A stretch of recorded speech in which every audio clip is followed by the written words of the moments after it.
Welcome to the Tradier Rundown. I am Jim Uriel. That's Bob Iacino. Together, the two of us together are the hosts of Tradier's The Trader's Edge, which airs live 3 o'clock Wednesdays on the Tradier Hub. That's 4 o'clock Eastern Time. Robert, how are you? Good. How you doing, Jimmy? Good. We're talking about oil today, which, by the way, you know how I think I'm like the smartest guy in just about everything? One thing, sure. One thing I defer to you on is oil, because you've forgotten more about oil than I know. Geopolitical risks, underinvestment in U.S. What does the picture of oil look like and why? So I think number one, the geopolitical risk is at the forefront, but it doesn't take away the fact that crude oil has been essentially in a downtrend since the beginning of April and resumed that downtrend after a small sort of a rally back, almost a 75% rally back that started on July 5th, and we've resumed that downtrend. Now, there's a sort of a support area, let's call it 72.25 in the futures. All right, we broke that August 5th. We bounced off it today, but we're going into resistance, and it's a lot of price resistance. Now, from a supply and demand perspective, you mentioned underinvestment. That's likely to rocket crude oil higher. I shouldn't use rocket because crude oil grinds higher and collapses lower unless geopolitics takes over, right? Which could happen. Iran has promised a retaliation against Israel, but they still say they don't want it to escalate. I don't know what that means. Like, I can't figure that out. I've never retaliated where I wasn't trying to escalate, right? Yeah, I mean, you don't de-escalate with retaliation, right. Unless like somebody punches you in the face and you squirt them with a squirt gun. I don't think that's what Iran is planning on doing. No. So, and they're the oil producers. So something bad has to happen there. The oil markets have matured to the point where it actually has to hit production before they react in a very serious way. Okay, so tell me this then.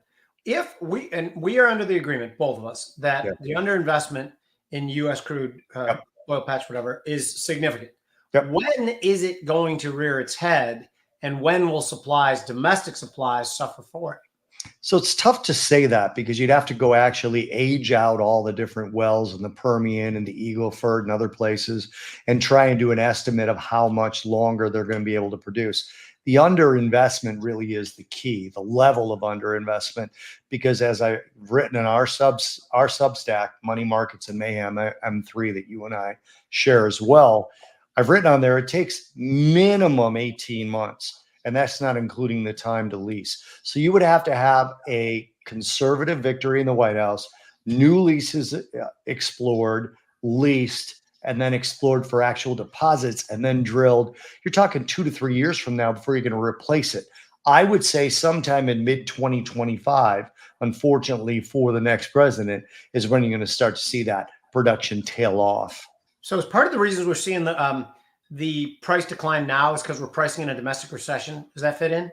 Yeah, that's definitely a demand. I shouldn't call it demand shock. It's a demand weakness right now. We're pricing in a recession. We're pricing in slower economies globally, not just here. And then that China demand that was supposed to recover never showed up. Okay. And they're now cutting rates to try and spur their own economy.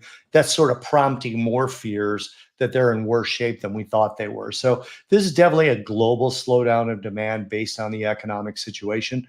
There's a lot of balls in the air after the election in terms of crude oil, man. Well, I want to slip in one more question then. Is Kamala Harris historically in California? She's been very tough on fossil fuel. It seems like she hasn't said anything about this or really any other policy over the last couple of months. Do you think she's going to be tough on fossil fuel industry? So she's backed away from this, but prior to her becoming the unvoted Democratic nominee, remember, she's never received a vote in any primary. Right? You remember that, Jimmy? I do. Yeah. He actually blatantly said, I would ban fracking. That's what she said.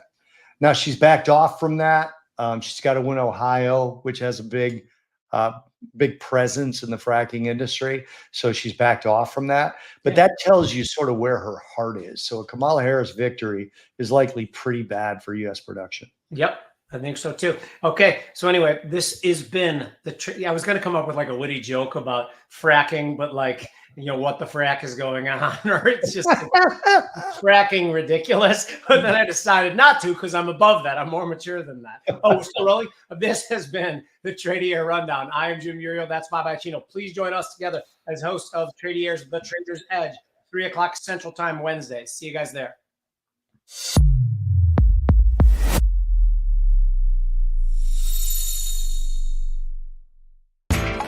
You know how the financial world goes. Here comes the buzzkill. Please make sure to take some time to read this boring disclaimer. We will owe you one.